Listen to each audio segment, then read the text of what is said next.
MikiWAR. Well, hold up. You're not just MikiWAR anymore. You're Uncle MikiWAR. Yes. That's how we starting it. That's right. Yeah, man. Congratulations, Unc. Yeah, congratulations to Andy, Melissa. Big ups to Melissa. Yeah. I don't know how many hours of it was like a couple days, labor. right? It was a couple days. Poor girl. We just saw them yesterday. Over there. How they doing? They're doing Mickey good. They look tired. Respectfully, I'm gonna say they look good. They look better than ever. They're glowing. Right. They have luckily they have very supportive parents that are there to help them through the whole process. Nice. It's always fun to see a newborn, their little itty bitty hands, and all they want to do is cry and get a back rub and suck on something. That's the life I'm trying to live right now. Andy sent me a picture of his face Photoshop. He said me and Sean the same thing. I was like, girl, take him back. Something's wrong with him. Take him back. I know. Got a Benjamin Button thing going on here. Because they sent him he sent us a picture to me and my cousin, and I was like, is this PR ready? Like, is this ready for the press release? Like, are we okay? And they chose, to keep, like many families, like not post some photos just yet. Yeah. Yep. And just kind of keep things private. And then I said, all right, well, and then I was driving and I photoshopped his head onto the baby. And I said, how about this? So that's when he's been sending everybody. Yeah. So he's like, oh yeah, that's fine. Yeah, I'll show wifey that picture he sent to me and Sean, and I was fucking crying, yo. But then he sent us the regular picture. Right, the regular. Sam said gross. Yeah, a little bit. Every child is beautiful, Sam. Every baby is beautiful. That boy got a face only a mother could love. Only his mother could love. No, there's a lot of ugly babies. But we got a cute one. He cute. Oh yeah, he's he cute definitely. as heck. Yeah, little AJ. Yeah, AJ is definitely. Cute as heck, man. Congrats to us for being honorary uncles. Oh yeah, that's 1,000%. Yeah. I'll take that. Yeah, absolutely. And yeah, man, we're here. We're fresh off the Mag Park 6-year anniversary at the Highlight Room. Wait, what episode is this? This is episode 97. Okay. Thank you, bro. We gotta get it clear. You know what we don't do? We don't introduce ourselves. Like, this is MikiWAR to my right. Okay. I am DJ Dainjazone, and this is DJ Rel. Yo, what else, MikiWAR? DJ Dainjazone. We should do the MikiDZ radio. MikiDZ radio intro. We should. Might as well. Right? We should. Keep it uniform. You're now tuned into MikiDZ podcast. After episode 100, that's how we should do it. Right. Okay. All right. Fair enough. New energy. But yeah, back to the energy of this past weekend. Yeah, man. Congrats to MikiWAR again for celebrating 6 years of 6 years. Putting up banners inside Mag Park, located Burbank, California. Man, looking like the Lakers up in here now, huh, baby? Yeah. And, I think I like this situation better than the 5-year, because the 6-year there was a space to hang out. 4-year. Was it the 4-year? Yeah, 5 years. Oh, because of COVID. Inside. COVID, we stayed inside. Yeah. Yeah, so the 4-year was as an avenue that's not around anymore, but it was tight. We Rel and I and Sean didn't really have a table, so we just faded off to the side. And then we didn't want to be in the booth with you because there was enough people there. Over there. But yeah, this time it was spread out. We had our own space. It was nice. It was a nice, very nice day in Hollywood. But yeah, man, talk about it. Yeah, no, I mean, big shout out to Tao Group. Shout out to my boy Greg. Shout out to Pavan. The whole team at Highlight Room. They gave us an opportunity to kind of do our own thing. And, we took care of all the cabanas and tables with some care packages, had some beach balls floating on the pool. The bottle girls were in I walked in and I saw that and I was like, okay. Specific type of Mag Park t-shirt that we had, and the bartenders had some stuff. So it was cool, man. We got to brand it how we wanted to. And of course, my boy DJ Rel provided the opening vibes. Yep. Shout out to DJ Huge for holding us down, man. He was funny. He made sure we were good the whole way. Got us that S9, so I don't have to bring out my little SP controller. Yes, thank you for that, bro. I was prepared for that. Yeah, he's a DJ. He's a sound tech that gets it because he's a DJ. So he understands, And he had text. I remember he had texted me, and he was like, you guys, he says, what setup do you guys want? I said, the S9, bro. Like, if you can get the S9, bring it. I said, it's going to make it so much easier for Miki and I and whatnot to go back and forth or whatever. He's like, all right, cool. I got you. He says, they're not going to give you turntables. I said, I'm fine with that. Yeah, no. As long as you give us the S9, we Gucci. Yeah. So I'll give him his flowers by just recapping, like, first and foremost, like, man, shout out to everybody that came out. Mm-hmm. We were present. There was there's at least 40 different people from New York in the building. Mm-hmm. Everybody got tables. Like, it wasn't even on some like, yo, what's GA? What's the guest list? Like, everybody handled their biz, got their own table. Shout out to my guy Jordan Bentley, Sweet Life on the HBO Max. Stream that. And then of course Tao Group hooked us up with a cabana. So like, you know, we had our room. It was comfortable. It was a good time. And they let us keep the cake in the fridge. So it was you know, it felt very at home. Yeah. And the feedback was really great for us. And he's like, we got to get you back in ASAP. It was a great day. And yeah, it was dope. But to give Huge his flowers, and I followed him back because he gave me shit. He gave me shit. But look, hey, it's funny because Huge and I go way back. Way back. That's how we know him. And it was so funny because I literally handed him my bag, and he like brings out the bag, sets it, like damn near sets up my whole shit, and then he goes, "Huh, I used to do this for you." I was like, he did say that shit. I was like, oh, I do remember him saying that shit. All right, yeah. I'm like, true. And then, but the real reason I want to give him his flowers is because he wasn't even working. He wasn't on the clock. Oh, wow. He came and did it because he wanted to come and do it for us. Oh, shit. I didn't know that. The homie behind him, which looked like he was training him. Right. No, that was the guy that was working. Oh. So he came in on his own time to help us out because he knew, you know, what we'd want. Got you. I thought he was just training old dude. Nah. Yeah, I felt the same way too. Yeah. No disrespect to old dude. I'm sure he does a great job. Yeah. And he knows his stuff, even though we had one technical difficulty, but that was nobody's fault. Yeah. Other than the person who was going on after us. But maybe. But but you know, shout out to Huge. He came out on his own time and he looked out for us, made sure you got the S9. Because when we talked about it, they hit me and they're like, "Can we get your tech rider?" And I'm like, "Oh damn!" I'm like, "Oh man, somebody asked me for a tech rider in a minute. I kind of just come in and whatever you got, I'm doing it. I'm fine. Like I'll figure it out. Like, it doesn't matter. I got the tools. Yeah, you can have the controller. You can have just let me know what it is. I'll bring my SP or not. You know. And then I made one real quick. You know what I mean? Whipped up one from my old one. Just updated some things. And then sent it in. And I'm like, and then I get a call. And this call's like, we'll leave some, I think I could leave names out pretty well, but I got a call that someone very popular with a big name was going to come in and drop a set. Yep. And the call in so many words basically said, hey, you're still going to get paid what you're going to get paid, your full rate, but we're going to bump DJ Rel and we're going to have you open. And then we'll have this guy jump on to close out the day. And I said, and I had this weird, like, because I've worked hard for like the 6-year thing. I felt like I waited out for this, like, when I was going to DJ again. Yeah. And like, this was the opportunity, from all the things we preach. Yeah. Like I want to uphold the brand in some light where I'm not going to open for some dude that just, you know, started DJing a couple months ago, right? Popular or not. And then I was like, let me call you back. And I literally just sat in my chair at my desk and I was like, you had to pause. What do I say? You had to pause. Because there's 2 ways to go about it. And maybe this is a good, I don't know, like story for a DJ who might be in that position. But, you know, the argument is, number 1, this guy's really popular. Number 2, this guy was going to bring X amount of spenders or people that were going to drop money. And so cool. I'm a team player. Let's figure this out, right? I don't know the answer in my reaction, right? So I'm like, I'm going to call you back. Sat down, thought about it. How can we make this work? Not going to cut my boy Rel off. Rel and I actually, we're splitting the bread. Like, I'm like, I don't want him to get cut off. So how do we figure this out? Call him back. I said, look, this is what we'll do.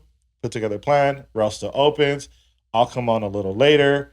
I'll basically do an hour in between, and then this guy can still go on right around what you wanted, and he could close out the day. Yeah. And then now you get my people. I'll still do my thing, uphold my brand, and do whatever. And so we made it work. But like, man, I wanted to react. Yeah. So it took some discipline. When he hit me up, I felt it. I was like, yeah. He was like, but this is what the deal is. I said, okay, cool. Yeah. I had a voice note him too, because I was like, bro, I don't even know how to text this right now. Like, I'm like, I don't even know how I feel. But yeah, so it's a situation where, look, it's a team. I'm a team player. I don't want the venue to lose out on money. I'm not gonna lose out on what I want this to look like. You know what I mean? I still was able to uphold the vision. We got it done. Rel did an amazing job. I went on and kind of continued on that energy, trying to see where it went. It was really tricky because it wasn't like a slammed like crazy party. It was just vibes, at different areas, different sections, and then let's try to take a couple shots. I try to take it there, and then we had the guest DJ, and he did his thing in so many words, and that was it. And here's the thing too, and it's funny because I heard about this. He's such a nice guy, and he really is. He was a nice dude, like the sweetest dude ever. So you can't even be mad. But like the energy obviously had a drop off. It was like we're playing R&B, like kind of like Afrobeat, like rhythms and like some little sprinkles of Latin stuff, and I really laid off of like, I don't know, what I felt like was nothing too crazy, unless it was like heavier hip hop, because I knew he wouldn't play that. Yeah. And then it was like, I don't even know how to explain it. Like what, like Ibiza, Miami house? It was Miami. It was definitely Miami vibes. Joe had bounced. Yeah, it was like Miami vibes in there. Yeah, like even like it'd be like the hottest record, like La Mama, but it was like La Mama, La Mama, La Mama, La Mama. Instead of like, like the turn up. Like he's like Miki said, he did his thing again, which it wasn't bad. No. It just wasn't the vibes for that particular moment. You know what I mean? For that spot, for that, just that space in general. So that's why it was just, it didn't transpire well. Right. You get what I'm saying? So for the crowd, I think had we not brought in as many people as we, like our group, you know what I mean? Absolutely. Who was kind of expecting it to go a certain way. Did you see people complaining? No. I think they were just kind of like, when is it going to change? I think silent protest. Within each other, they probably were, but nothing out loud. I don't think anyone came in and complained to Miki. I think they just asked him if he was going to go back on or anything. I got a lot of that, and which is funny. And I was just like, man, let's just enjoy whatever, keep drinking. The only thing I could think about was, so I X amount of people purchased the table through our link, so I know how many people bought, and I know what they spent. Nobody spent above their minimum. Yeah. To me, when I think about the business side of it, like, you did a good job when people overspend when they're minimums. And like, it just felt like, because I got off at 5:30, closed at 7. I think there's a solid 30 to 60 minutes where you have that opportunity to overspend. Because right around 6:30, you're kind of done spending money. You're probably wasted, to be honest. Yeah. And so I just felt like whatever the playlist was, unfortunately, just didn't get them there. But I think we could have, like, if we would have kept the opportunity was that there. Energy. Yeah, it was there. Yeah. Like, the party was set up for a good time. Yeah, absolutely. I had a good time. Listen. That might have to be the cover. That picture of you might have to be the cover. This is the transition to this is amazing. Man, listen, all I'm going to say is... What do you remember? Mike, I remember everything. Okay. Don't get me wrong, I remember everything. Right. Mike came over to me and he goes, listen, we getting drunk today. And I understood the assignment. So that's all I'm saying. He said... Rel executed a little too well. Yeah, I'm like, listen, okay, fuck it. You know what I mean? And overachiever. What Mike said when the last DJ got on, and he was just like, man, fuck it, let's just drink. Let's have a drink, have a good time. Fuck it, let's keep drinking. Everybody kept drinking or whatever.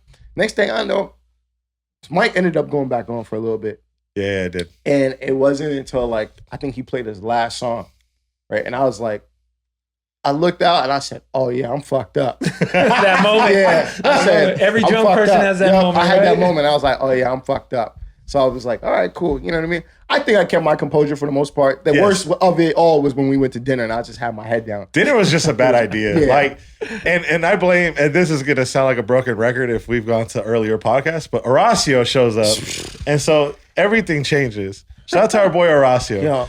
And the reality is, like, so shout out to Tao, like, again, like, they hooked us up, they comped us, like, food. Yeah. Like, I think it was like 2 bottles, or 3 bottles inside the cabana, and then they still sent us, like, I felt awkward asking for a bottle. Like, but Hugh just like, we might bleep that because I don't want to get in trouble. But he's like texting the group chat for the hosts and servers, and they're like, MikiWAR wants a bottle of 1942. Oh my God. I'm just like, like, I felt uncomfortable. I'm like, I got 2 right there. Yeah. And he's just like, you're the DJ, like, whatever. I was like, all right, whatever. So then they end up, there was already another bottle. Because the one they gave me. They gave you. They gave me one. He was like, yo, you get one. So they gave me one. They gave me one and food. And then Mike had his own, but then they gave him, what, 2 more? Or some shit like 2, that? Yeah. Bro, 2 in the cabana, and shout out to D Murthy. 2 in the cabana, and then the champagne at the end. Yeah. And then they gave you the one in the booth, and then they gave me one in the booth. Yep. And then as soon as the guest DJ went on, this is when I knew it was bad. We both grabbed the bottle and took off to the cabana. Because that's what he said. He said, just take it and go. We were on them vibes, bro. We were like, oh yeah, we gone. So because he knew that they were going to give the other DJ one too. So he was like, just Smart, take yours smart. and go to the cabana with it. Let's So run he was that. like, all right, So fuck it. yeah. Just took the shit and we bounced. And that's what surprised me about Rel at dinner, because he was like, his intermission was literally from closure of club to like end of dinner. Yeah. Because he went on a little siesta, and like it was funny too, because we Horacio, he's the one that's like, all right, I haven't gone out in a second, I guess. Yeah. It's us. And then he's like, what can we keep doing? And I had a room at the hotel there, so we had space to think about things. And they're like, let's go to dinner. I'm like, all right, fine, we're gonna go to dinner. We're gonna Tao, like, it's close by. So I, called whoever I needed to call, got us a reservation last minute. And he goes, yeah, you're good. You just got to make sure you're wearing pants. So then these guys. We all have shorts on. Yeah, they all have shorts on. I brought pants because I felt there could be a chance, right? Yeah. You got to go somewhere. So then they go like to the first store. Listen. Horacio, listen, I'll tell you, I was fucked up, but I remember everything, right? The first store. We're going to. I don't even know what it is. We know it was a fucking gift shop on Hollywood Boulevard. So we're going, and he's asking one of the security guards in the lobby. He was like, "Yo, is there any way we can probably like go get some pants or whatever?" Something like that. So I'm thinking, on Hollywood Boulevard, there's like H&M's and shit like that. And at this time, it's like 8 o'clock, so we probably still got an hour to kill. But he's like, borderline. He was like, man, to be honest with you, if you get like one of the gift shops or whatever, and I was like, I said, Horacio, we don't have to do it. I remember vividly saying to him, I'm like, bro, we don't have to do all this. He said, no, don't worry, I got you. Just don't trip. I was like, yo, boy, I got to put my bag down then. So we walked to my car. I put my bag down. Luckily, it was in the like, secured like lot. Yeah. I put my bag down. We walked back up to Hollywood Boulevard, and the first gift shop we saw, we just walk in there. So we walk in there. I'm fucking smacked, bro. Like, I'm just walking in this. I'm like, I can't believe. Shop and I'm sitting there thinking to myself, I can't believe we're really doing this to go have dinner at Tao, right? So he's like, and then Horacio asks me, he says, you think it'd be better if we get sweatpants or jeans? I said, probably jeans, bro. Like, I'm like, yeah, they'll let us in for sweatpants, but I was like, it's probably just going to be a bad look. Let's just get jeans. So he was like, all right, we'll get jeans. Now we get jeans, but we don't have belts, right? So now I was like, yo, just get a size smaller. That way, you won't have to need the belt. So both of us get a size smaller than we would normally get. We put these jeans on. We get back to the hotel. We put these jeans on. Neither one of us can button them up.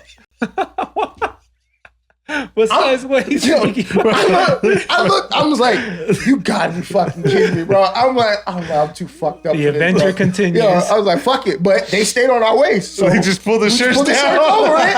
We pulled the shirts over it, and we're walking around with unbuttoned jeans. I was like, yeah. I was like, oh my God. This is like 10 years ago. Vegas or something. I said, this is going to be great. And the whole time I'm saying, are we? I was like, this is going to be great content for the podcast. Back. This is going to be great. The whole time I'm like, this is going to be great content for the podcast. Just looked like just a split. Like the bottom of the overall, bro. I'm like, man, luckily my shirt was a little baggy, so it wasn't as noticeable as Horacio's was. Yeah. So yeah, but like, I remember walking into the restaurant, walking down the stairs, we get to the table, and I put my head on the table. Yeah. And then, you're talking about a bad look with sweats. You put your head on the table. I remember two things. I remember them telling me I had to pick my head up. Yeah. And I remember the couple that proposed at the top. So there was a proposal upstairs, and they were loud as shit. And they were loud, like you thought something went. How angry were you when they were? I was happy for them. I was smiling, bro. If I can give you a visual, he was like this, and he just goes. I was happy for him. I know what that feeling is like. Like I said, he stops clapping and goes back to sleep. I was the most respectful drunk.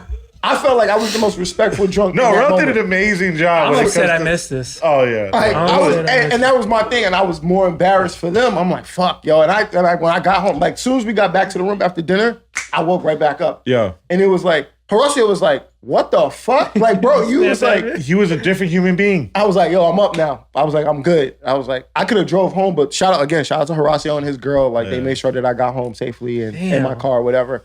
His girl drove my car, and I was giving her directions. I was like, nah, you make a left here, boom, boom, boom. Horacio was looking back at me like, bro, you were just laid out at dinner. Like, all of a sudden, it's like you're a brand new dude right now. So I mean, again, I had a good time. And that's why I said I felt bad. And I was like, I text Horacio, yo, thanks, my bad for everything. I text Miki, yo, my fault. Like, I know I was fucked up. He was like, bro, you're good. Thank you. I was like, you good. So, hey, like I said, I understood the assignment. I had a good time. And the fans, thank you for your content. Yeah, man, we appreciate it. Yo, listen, I had to come in here and talk about something this weekend. That shit was amazing. So other than that, weekend was good. Other than that, the weekend was good. I mean, the night before. And keep in mind, I came in there hungover. I came to that pool party hungover because on Saturday, I had a day party, and Saturday night, I DJ'd. I was DJing at Third Base, which is right across the street from fucking Highlight Room. So I was there all day, and the guys that booked me there, they're like, yo, let's do shots, blah, blah, blah. Oh, man. My wife was, she was doing an event, so they weren't with me. So when my wife is not around, everybody just decides, let's get real fucked up. Yeah, happy birthday, Rel. Exactly. Like, hey, let's celebrate with Rel. All right, whatever. So I'm there. I'm all right. I was like, all right, bro, I got to stop drinking because I got a gig to get to tonight, right? Showed up to my gig literally a little late, but they weren't tripping about it. Get there, DJing. The bartender's like, I was telling you yesterday, like, it started early. Usually it graduates, like, you know, we gradually get to the peak of the night. Yeah. When I start. Man, when I hit the record, 10 minutes later, it was packed. They were like, drinks, blah, blah. I'm like, yo, I got to take it easy because I got to drive back home. Take it easy. I'm still like, I was like, woke up. I was like, well, got to do it again, man. Yeah. So, and then Sunday was just lights out. So, yeah. Other than that, man, I had a solid weekend. CJ Rose is like the speed bump for a drink, you know? Like, it slows down. Yeah. There's a filter that comes through. She's there to be like, babe, stop. No. Straight flow this weekend. Yeah. No one was there to tell me to stop. She's either the speed bump or she's the what are those like not thorns, but those metal pieces that stick out when you're going the wrong way. Oh yeah. And when it's time to stop, she puts those up and it's like, all right, I'm gonna fuck my tires up. Exactly. Oh my God. So yeah, other than that, man, my weekend was good. Yeah. That was a great time. What about yours? It's not as adventurous as yours. But I the weekend before I did MikiWAR. Are you blacked out? And Shrine. No. Could have been fun though. I would have. Could have been fun. In the encore, just walking around blacked out. That could be fun. That might be a vibe. Trust me, it is. I've done it. Jinx? No. Wrong city, but you know. Yeah, I actually went into that night a little concerned because it's a Friday. I think anywhere or most of the clubs around the country, Fridays are a little slower than Saturdays. So I went in with that on my mind, and then shout out to him. I was like, how we looking? It's gonna be a little slow. He's like, nah, man, we got damn near all but 3 tables sold. GA's looking good, and they had Tiesto the night before. 2 different crowds, but I don't know. I don't, who knows? Typically when you have someone big that night, you don't, the following night it's is slower. Is slower. Yeah. So, and then they had Cascade out at Shrine on that Thursday too. So, it's like people in that region, they'll drive an hour or two just to get to whatever club, whatever's going on. That's normal for them. Unlike us in LA, we just, pull up 20 minutes away and we don't care. Right. Well, we won't go down the street. Man, they'd be like 20 minutes. God damn. Like it's raining. Yeah. Oh man. You gotta pay for parking. Yeah, right. Man, so many fucking excuses. Yeah. So the night went really, really well. They said it was their best Friday since opening the pandemic. Nice. And I just wanted to share a moment in my selection in music. Everyone does this, or I would assume most DJs do this, but it's a fun thing to share. So I know I'm not reinventing the wheel here. Typically at a venue like MikiWAR, where you can go where they want the up tempo and the pop. Around 1:30, I went back up tempo, and I realized they weren't really feeling it. Mm-hmm. And I've seen DJs just drill for whatever reason. I'm not going to get into what I think. But for whatever reason, they continue to play up tempo, and it's like it's fine because 1:30, no one's really spending money, so so people are either gonna, slowly work their way out, or they're probably gonna just hate themselves for the next 30 minutes because they probably don't want to listen to shit because they're not moving, they're not dancing. So I recognize that after like 2 or 3 house songs, even house songs that were familiar. So I was like, fuck it, last 30 minutes we'll just go 2000s hip hop. Man, shit worked like a charm. I'm trying to tell you, man. Yeah. That's the vibe. It worked like a charm, and I think I don't know what everyone does, but it was just fun to just shift like that and not feel like I have to ram this house down people's throats. And, in Hollywood, you don't got to deal with that. You're playing hip hop most of the night, and you might dip into that old school stuff later on or some sexy Afrobeat or some shit like that. But it was just fun to like see people stick around and just like, instead of, just slowly make their way out, they stuck around. I saw some people at the bar, and then Shap was telling me he felt the music helped ease people out as opposed to just like whatever they're used to. I didn't really get into it with him, but it worked out and it was cool. And I had fun playing that stuff. It's not often I was listening to Joe Budden podcast, and he was complaining about the DJs in New York, or the DJs that he sees, and it's just nonstop the same 9 guys. It's Pop Smoke, it's Lil Baby, Dub Baby, and he was complaining that give me the 2000 shit, give me the 2015 shit, like give me the high top shit, like mix it up. People want shit that's fun. It's familiar, but that they forgot about. Yeah. So yeah, just like. It's just fun to just explore. And the artists are lobbying us because now they're sampling all that stuff, right? Like, literally making it. It's really right there for DJs to be able to utilize that at least through their nights. Did you get requests for Bad Bunny? Bad Bunny? Oh, where? No, at Shrine I did though. And I was like, man, I could have swore I played. I didn't play it. Oh, man, listen, I got it at the end. Guys, I'm sure you guys have been seeing that. Like a lot of DJs have been talking about how like, with these requests for Bad Bunny. It's getting out of hand, like, and obviously Crooked and those guys making the shirt and shit like that. And I was just like, oh, I don't get it. Like, I haven't really gotten a crazy amount of requests for Bad Bunny. You know what I mean? Like, they'll come over and be like, hey, can you play some Latin stuff? Or no one's really been specific about what artists, what they want to hear. That my mom, Bad Bunny. Saturday night, when I DJ'd, the amount of requests I got for Bad Bunny was insane. It was to the point where at the end of the night, when I was still getting requests, I said, if you name a Bad Bunny song, you name a specific, because they were like, can you play some Bad Bunny? I said, what song? Well, any song. I said, no, you give me a specific song, and if I have it, I'll play it. And if I have it and I hadn't played it already, I'll play it for you.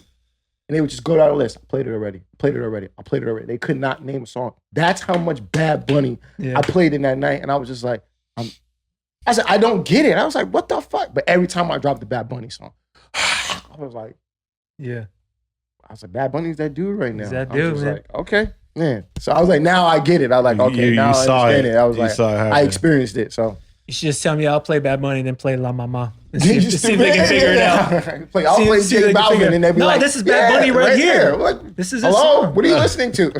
Yeah, I gotta give Rel his props too, because when we were sitting there, we talked about this too at the moment. But like, I asked Rel, I was like, I feel like it's a little early to play this, but like, I know what's his face isn't gonna play it. It was Essence, and I was. Rel just gave me that look. He said, "Bro, play whatever the fuck you want." Yeah, he goes, "You control the crowd. Control doesn't control you. The crowd doesn't control you." I said, "I was like, damn, you felt like a basketball coach. Get in there." And I was like, "It's your fucking party. Play what the fuck you want to play." I'm like, Coach Rel. It's my first time back. It's encouraging. That's what I thought. I was like, yeah, it's his first time back. He's probably shake some nerves off. Get in there, baby. Let's go. So that was cool. Then it went over to Shrine in Connecticut, and I actually dodged a hurricane in Connecticut. Oh, nice. Yeah. Yeah. Typically I would stay the night in Connecticut and then either I was going to drive back to Boston because my flight was the following day on Monday instead of Sunday. Or I would just go to BDL airport and catch a flight out of on a Sunday. But they said, yeah, you may want to get the hell out as soon as you can because you might be stuck here. Basically, all the roads are going to be closed. There's going to be power lines down, trees down, and all that. So shout out to Jess. I reached out to him. I think he was going to stay the night too. And I said, yo, can I ride back with you? And it worked out. We got back to Boston. It was supposed to hit Boston, but it really didn't. It's just a little bit of rain. But yeah, I saw news reports the next day of Connecticut, Providence. Like, yeah, it was bad. Yeah. But Shrine, whatever, how many years they've been around, since 2006 or 7, still Saturday nights, man, they got to be top 10 in the country. It's just nonstop energy, no matter what you play. And again, if they don't like it, they just kind of, or they don't care for it, they just chill and wait for you to change the shit, to change it up. I and respect that. Yeah. Like great food, just great energy on a Saturday. So shout out to those guys. And yeah, 3 months ago, a good friend of ours reached out and said, yo, all these agencies are popping up. I think you guys should do like a 2.0 kind of talk on agencies. And then someone else said, yo, I see this agency just released their rollout, whatever. You know them. How do I get on? And I, like, without sounding like a hater, I had to get him out of that mindset of like being put on this agency. So I think Let me ask you, I don't cut you off. What was his reasoning, or what was his DJ's reasoning for wanting to be part of that? Well, I think it had to do with like FOMO.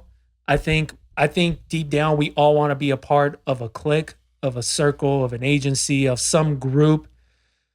I think we've seen in the past the Deckstar clique when it was flourishing. We've seen the camaraderie and family feeling that Scam. I think it was bigger before, like 10 years ago. I think it was much bigger. And, they made it feel like a family. Yeah. And then we also see these boutique agencies and management companies and cliques pop up where it's not really an agency. It's more of just like a clique. Yeah. Like a DJ crew, so to speak. But regardless, I think we all want to be a part of something. So when we see something cool and we think we're capable, we want to be a part of it. So I think that's something that DJs, especially I think the DJs that listen to us, they are kind of up and coming. I think some are established, but end of the day, we all want to, I think all of us want to be a part of something. So I think we got to be careful with what we want, because that may not be for us. You know what I'm saying? Like, so this agency releases a rollout. That might be good for them. And time will tell, because we don't even know if that's going to work out for them, but it may not be good. I think we've all experienced that, right? Where something rolled out and we want to be a part of something.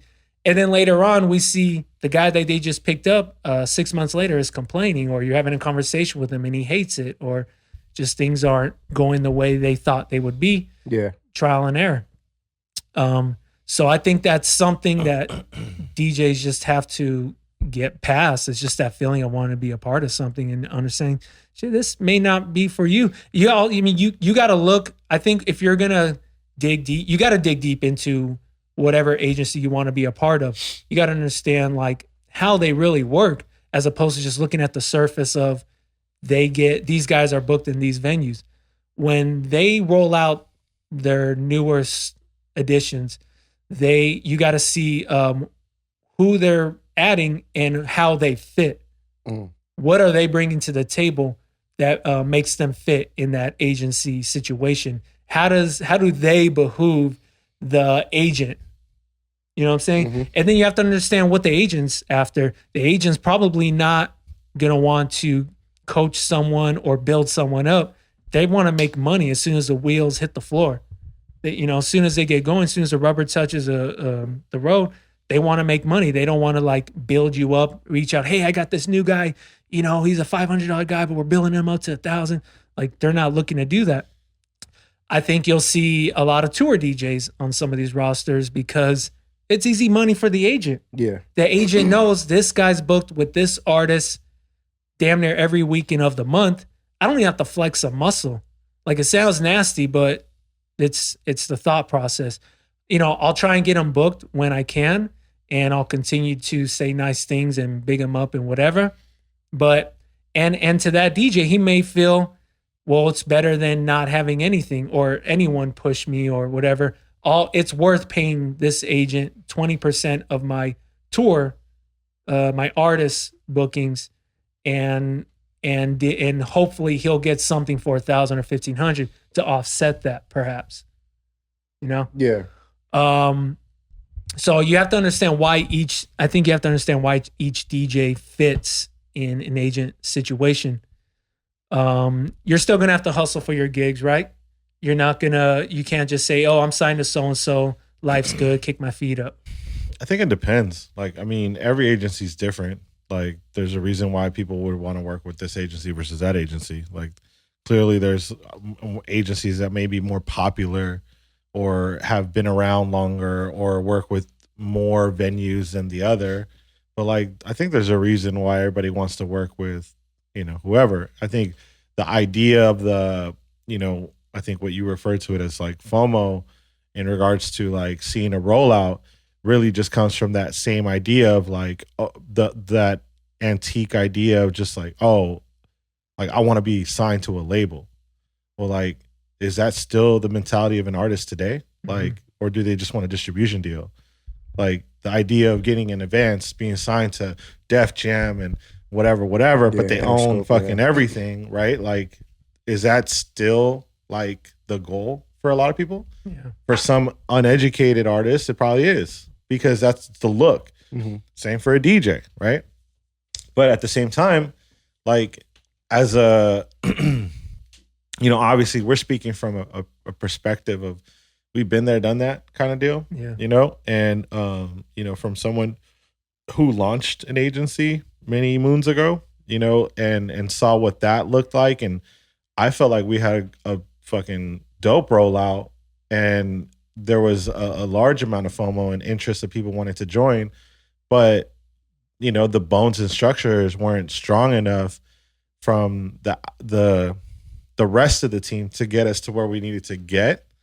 And so really it just comes down to, it's a balance thing. Like you can't have an agency that you need more than they need you and vice versa. Yeah. And when that's uneven, that's where the leverage shifts to one side. And then it's going to create some sort of a spark to what ultimately will be an unhappy experience. Yeah. But if there's a balance, right, and you come in and you're the like you said, the tour DJ, well, shit, what does it take for the tour DJ? Let's just say hypothetically, this agency is taking 20%, right? Who's to say the DJ can't just go in and be like, look, I'm gonna give you 10% of my tour stuff or anything involved with the artists that I work with, because I'm bringing that to the table. That's guaranteed money in your pocket, but this is just to keep you paid, to keep your interest going. Anything you book from me with your contacts, you can have the 20% or 25%, whatever, like anything to like balance it out, but incentivize the new work. Yeah. But if you're not a dope DJ or a brand or someone who's making money already, take that shit somewhere else. Yeah, you have no leverage. Like, you have no leverage. Yep. So really, it just comes down to where do you walk into it? Like, if you're quote unquote the $500 guy, well, there's not enough room for everybody to make money. Like, these guys aren't going to book you to collect $100. Like, it's just not worth the time. There's expenses, there's parties, there's branding. Like, it's just way too much going on. So, you know, as much as I tell DJs don't get with an agency, and we did this talk, and I think it was probably one of our first 5 episodes. more controversial, better engaging episodes. It was like episode 2 or 3 or something, and I think that sparked conversation and ripples in the community. And in that, I would tell DJs, just build up your resume, build up your residencies. There will be a time where you'll need an agent, but right now, most of you don't need an agent. And on that same token, I'm kind of like, fuck it, join an agency. It's not a contract for life. I think we think this is like conclusive. This is like just how it's going to be forever. It's not a contract for life. Some don't. I don't even think most do contracts anyways, because you can just dip out. Join it. Build your contacts up through that agency. You know, some people will see you in a different light because you're a part of this agency. Cool. Like, get that respect, because that happens. People just all of a sudden have more respect for you because you're part of this clique. Do it for whatever, 10 months, a year, and then dip. You're not hurting anyone's feelings. Like, yo, this ain't working out. Cool, thanks. You might get a couple contacts out of it. And those contacts could go a long way because those contacts know people. They open up their own clubs. They move around. Like this is a part of the growing process. You might have to get heartbroken just to like understand and how this thing works. Because I mean, I can speak from experience. It's happened to me where I got pissed off in all these situations, but I learned a lot. And for whatever reason, after leaving this agency, or this agency telling me they're going to move forward without me, bookings went up. Like, I don't know if it's, I'm sure it's just like the universe, you just connecting with the universe and being in line with yourself and all that. But bookings went up, and then guys in that agency were losing bookings, and I was getting bookings that I probably should have got. So, you know, things happen, but I encourage you guys, if the opportunity comes, take it. As long as they're not taking food off the table and breaking your back on their percentage. Just don't burn no bridges. That shit goes far. Like, yeah, if you do things foul, like, that could reflect on your character and the ability for you to like be booked elsewhere, or you might kind of like isolate yourself to those bookings only, and you're not gonna get shit out. Like, that's the other thing too. Yeah. You got to realize the reason why these people have agencies is because they've developed the relationships, and they have way more relationships than you do. So unless you're comfortable with your little circle of like venues, like, then cool, commit to that. That's fine. Nobody's going to tell you how to be happy. But if you want to scale and grow, that's the thing. Like, making a living off DJing, and I don't know how, coming from me, like, it'll come off, but it's not that difficult once you get to the hours, like those 1,000 hours, or what is it, 10,000 hours? Like, once you get to that level, we've all put in really around the same amount of time, and we've all kind of like hit our strides at different points of our careers. And the reality is, once you developed enough relationships, you showed enough face, you shook enough hands, you worked with different people, you've tried an agency, you've gotten out of an agency, you did whatever. Like, man, I've been happy in dumb amounts of scenarios, like in different parts, you know what I mean? And in every which way, it's because of one reason or another. It's not always the same thing. Yeah. And there's games within the agency. Once you sign up with this agent, you're going to have to play their game. You may want to get booked somewhere, but they're going to, let's say this. The booker may say, yo, we're interested in DJ A. And the booker may say, yeah, DJ is great, but I really think you should book DJ B for whatever reason. And you may hear about that, and you'd be pissed off, but like, the agent has his or her own agenda as well. You may have to be a part of a bundle, so other DJs get paid off like For example, and this is something that's been going on since way back before we were DJing. You know, you have your $2,500 DJ, and he and a club wants to book him, and the booker says, well, if you want to book him, you have to book these guys as well. And the club says, well, we're only going to book these guys for $500 instead of their rate of whatever, or instead of the rate of what the club's capable of. And the booker's going to say, okay, cool. So the booker might go back and tell these DJs, hey, this is what they're doing. Let's do it for this. And, you know, maybe we can get more later or whatever the case is. And you're just going to say, oh, okay, cool. Yeah, I've been wanting a DJ there. I see my friends DJ there. Yeah, it looks like fun. Also, this main guy can get his cut or get his rate. So there are games within the system that you're just going to have to play along with. You may have, I've heard stories of way back in the past of DJs having a residency, going into an agency, and then having the residency taken away. So the agents DJs can get in there and get some rotate in there and get some slots. Yeah, no, I get what you're saying, and I think you were talking about that bulk buy, right? Like, sure. Our budget for this quarter is this. We'll give you this, and then you distribute it however you see, and then it might skew towards the favorites in the thing, right? Like, oh, you got to at least get me 2 A DJs, and then I'll settle for 2 B DJs, and then 5 C DJs in 3 months. You know what I mean? Like something like that. But I think also, like, if you feel like that's the person you're going into, that's the scenario you're walking into, you got to have enough discipline to say, I'm better than that. Yeah. You know, like, I think I have no preference whatsoever. Like, shout out to Ian Fletcher. He really, like, when he and I got back together, or got together pre-pandemic, like, we were making a lot of strides in what we did. And he did a lot of things that I wouldn't have been able to do on my own, just because like, I don't have the time, one, and then two, like, he's got his relationships, you know? And then so, like, I trust him, and whatever we did together, like, I had no problem in giving him his cut. Like, that's not a problem. He brought that to the table. Cool. And then at the same time, we never signed a contract. We never had like a term sheet. We never did whatever. But like, hands. If we shook hands, and if, you know, when I was trying to give him a cut of just the regular stuff that I was getting, he's like, bro, don't even give me that. Like, that's not, like, I don't need something I didn't bring to the table. Yeah.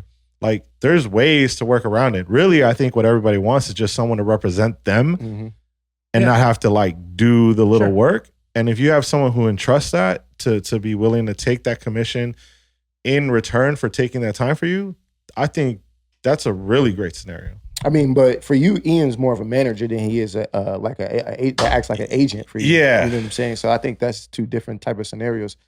To dumb it down, I think what you guys are saying is you got to look at an agency like a team. Yeah. You know, your agent is the head coach. You have your star player who's DJ A, and then you have a bunch of role players. And you know what I'm saying? And you just have to be okay playing your role. Yep. If that's what the direction you want to go in. And if you don't, that's fine. Go somewhere else. You know what I mean? If you feel like your value is more than what you're getting in this agency, then move on and do your own thing, or go to another spot where you're going to be DJ A, the top of the tier, and just working for that. If you are the uneducated or unexperienced DJ that's just coming up, and the agency, to Joe's point, what he was saying earlier, the agency might be a good way for you to help your brand and get your name out there and shit like that. But if you're someone who already has a name, the agency seems pointless to me. And depending on the agency, it's like playing for a D1 versus playing for a D2. Exactly. Like, D1s are gonna get their prime time, you know, NBC airtime. Exactly. And you might rotate into those large venues. And then the other one, you know, you might not get the largest venue. Yeah, you'll be on ESPN too. But you'll still have a living. Yeah. You know? So it's just, it depends on what your goal is and what you're trying to accomplish. What's your goal? I think. Yeah. Yeah, I think what you guys, Terrell's point is, if anything, manifest a manager, not an agent. Someone, because there are passionate people out there in the industry. They love the industry. They love hanging and connecting with people. And if you approach them like, yo, you know all these people, you know how to talk to people, you know how to connect, you know how to pull from people. Like, how about you represent me? We'll figure out a cut, commission, because you genuinely love to do this stuff. You genuinely love to connect with people. So it's, and they're out there. They're out there. They're willing to go with you to Vegas. I mean, everyone's willing to go to Vegas, but they're willing to go with you to these clubs and to hang. You get them a couple drinks or whatever. And I think there are a lot of people out there. Did you want to jump in and say something? No. Oh, I'll tell you what has been working for me, or what I've been doing.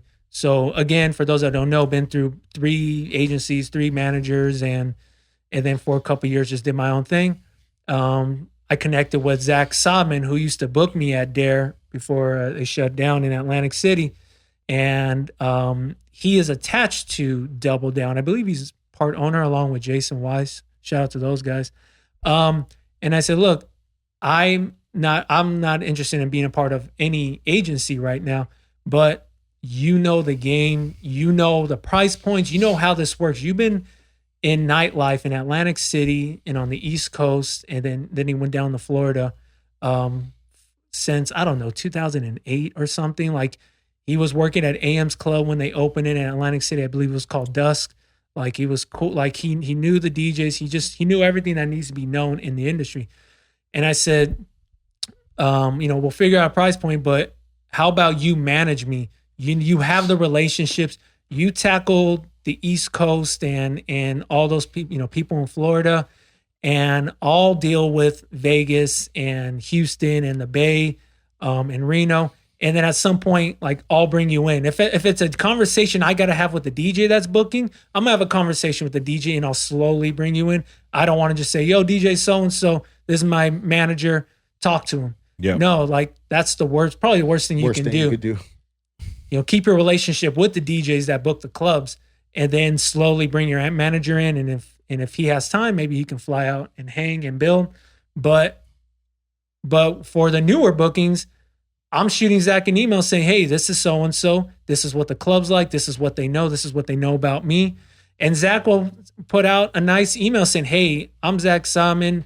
I represent, I used to book at these venues, and now this is my role at Dainjazone Corporations. Dainjazone LLC. No, I can't think of the just Enterprises. No. It's a club in Atlantic City. HQ. Yeah, there you go. He's like, this is what I do at HQ. I help with the bookings. Seeing if you're interested in booking Dainjazone, this is what he's done, and lays out my quick version of my resume, and we'd love to hear back. So, and I think where the advantage is with Zach is he's coming from an industry job perspective. He's in the industry as an employee. So whenever bookers or owners, when they see that there's a little bit more of a connection than just the Joe Schmo manager who has no connection to anything. Like, it's like a not necessarily a fraternity, but kind of in a sense, like, they speak the same language. They know, they respect each other because they know how pain in the ass nightlife can be, and they know the ups of nightlife. So coming from that, I think he would get more responses, whether they're interested or not, as opposed to, again, just some dude. But it takes time to build. Like, we've been doing this for 15 years. God damn. You know what I'm saying? Like, damn, I couldn't do this 6 years in. Old-ish. I mean, my loophole was LMFAO, but I couldn't do this 2 years in. And then when the LMFAO thing burned out, and it burned out hard, I had to figure it out. I had to regroup and rebuild and do all that. So if you've been DJing for 3-4 years, like, this shit's probably not going to happen like that. You're just getting your feet wet. Yeah. You're going to have to go out and build. Shout out to Jason Craig. I had some bookings in Atlantic City. He's like, yo, I need to get out. I need to go. I said, all right, well, this is where I'll be, and come hang out. Jason Weiss will be there. Zach will be there. Chris Devine, shout out to him. And he got to meet all those guys. And I said, all right, cool. Like, moving forward, if you continue to build that relationship and keep up with these guys and connect with them, you might have something, or better yet, you might have something for them to keep the flame burning and to keep that relationship alive. Right. So, yeah. And then one more thing, this recently happened. We're not going to mention any names. And it's tough, man. It's tough. Zach includes me in all the emails, and I think he has no problem with that. He sees you or BC sees you? C sees me. And again, whether the booker cares to add me to it or not, I don't care. It's very important for you guys to know the difference between CC and BCC because some of y'all listen. But I would want to be. I would like to be in on the conversations with the booker owner because I want to know. I just want to see everything. It's not about a lack of trust. I would just love to see what money we're talking about, conditions, anything involved, because crazy things happen. You think you know someone and they end up taking money from you. And that recently happened, and and that may be a shock to some of you because it looked like a beautiful situation. Maybe not recently. Allegedly happened. You're right. But this has been going on for a long time. That shit happened. But this shit has been going on since the beginning of time because you, as a creator, would know no different unless you had a conversation about money with the booker. And you're probably not having that. Who wants to walk into a club and say, yo, what's up? I'm DJ Dainjazone. Hey, Matt, nice to meet you. $5K, right? That's what we did? Like, how awkward is that? Yeah. You know what I'm saying? Like, even building up to that will be weird. But what money's hardly ever discussed. Yeah. And, you like, go in there, openly. you shake hands, you talk about baseball and whatever. you DJ. Just, you don't talk about money. I mean, even amongst like some friends, like I'm sure conversations happen and they'll be like, all right, so, how do they pay? And be like, the answer is gonna be, oh, my rate was good. Yeah. Like, it's not, they pay me $1,000 or they pay me $750 or whatever, because. Or they will say they pay me my rate. And vice versa. I got my rate. And then you don't want to ask what your rate is because it's like, that might be awkward. I mean, there's also situations where like you find out somebody's getting paid more than you or you're getting paid more than them. And, you don't want that information to be used as leverage or whatever. Like it could work in every which way. Don't discuss politics and you don't discuss rates. But this story is traumatic. Yeah. It's sad, bro. But like you said, it's hard. Well, you got to finish the story. Oh, yeah, go ahead. Well, I found, we were told what allegedly happened. Yes. And the thing it's fucked up that the, DJ has conversation with Booker. Hey, we love to have you back. Is your rate still the same? Or something along these lines. Are you still $5,000? I'm like, what? I was getting $1,500. Allegedly, that's how it explained to me. Maybe not. Whatever. But these things happen. Like, oh yeah, we were paying, for X amount. So, and then there's just other stories I won't get into. Then that awkward conversation has to happen. Then you have to have that conversation with your agent. Former agent. At that point, former. Absolutely. But I have one quick question for you on that because we talked about it and we lightly discussed it. Well, let me say this one more thing. Ahead. What's mind-boggling to me is who's offering $4,000 or $5,000 for a book? That is wild. Well, but I guess every venue is different. But man, that's like for guys like me and you. That's a lot. Yeah, go work for them. Yeah, let's go find a way to work for them. All right, go ahead. Yeah, we need to find out that venue. So here's my question. So here's my what's the playing devil's advocate here? Yeah. Okay. So allegedly, someone was asked to play at a venue that they used to play at. The venue wanted to confirm that their rate was still X amount. Yeah. Mm-hmm. Let's call it $5,000. Yeah. And then the service provider was like, oh, what do you mean? I was getting X amount. Call it 30% of that value. So there's this like gap, but clearly the DJ accepted the gig at 30% of the value of what they were willing to pay. Yeah. Mm-hmm. He was happy with that because or else he would have never brought it up. Mm-hmm. Right. Or he would have never played there. Yeah. Right. So then if let's say said DJ was like, hey, how much do you want? And the DJ goes, oh, I want $1,500. And then the booker goes and gets $5,000. Mm-hmm.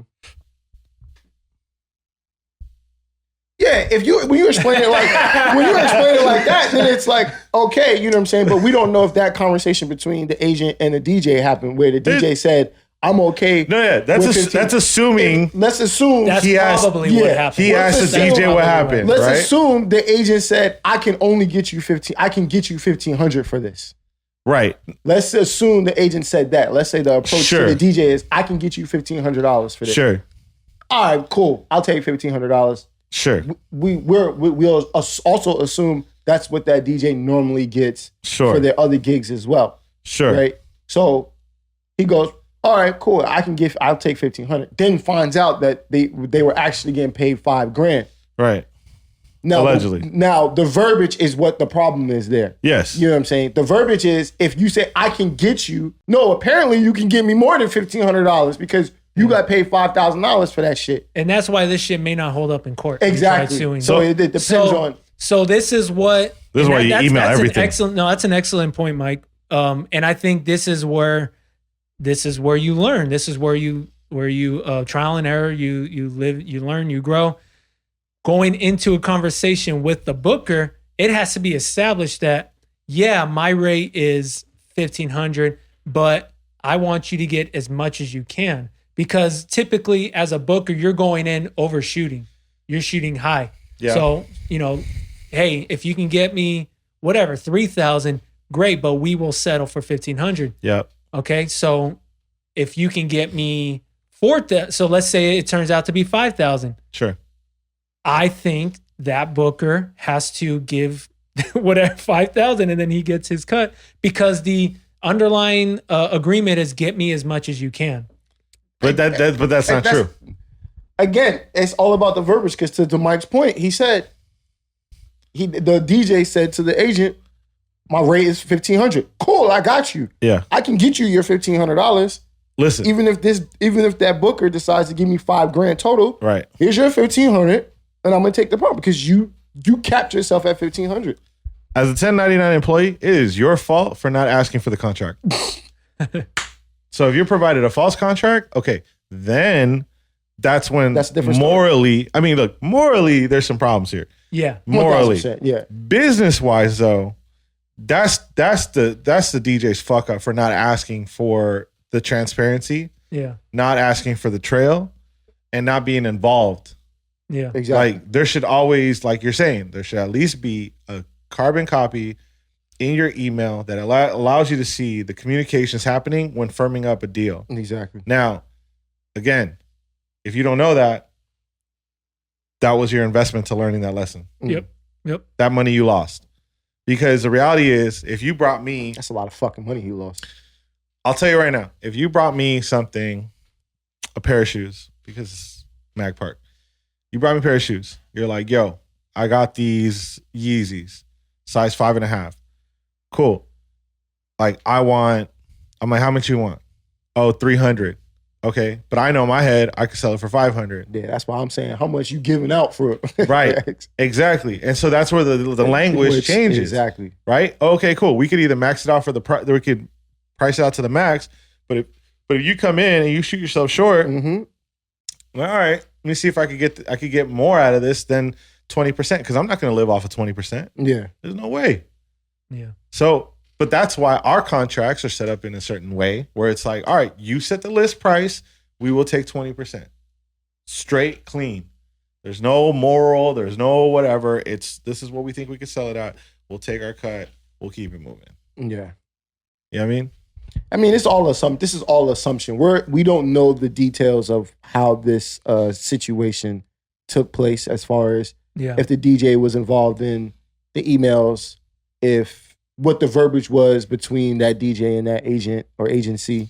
What? Well, how would you feel if the agents told the booker, and this is out of our hands as DJs, but if you found out the agent said, hey, it's 5,000, but let's keep this between me and you because I'm only giving him 1,500.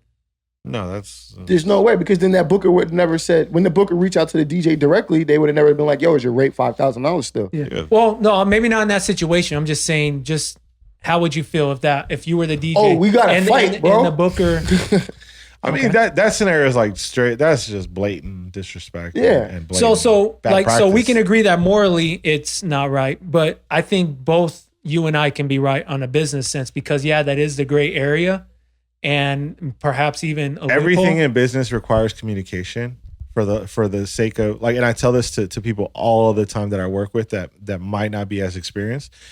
You need to explain every detail. That's why contracts that are vague or leave out certain scenarios will fuck you. Like, and unless you learn that, and I've been doing this for many years now, like if I told a graphic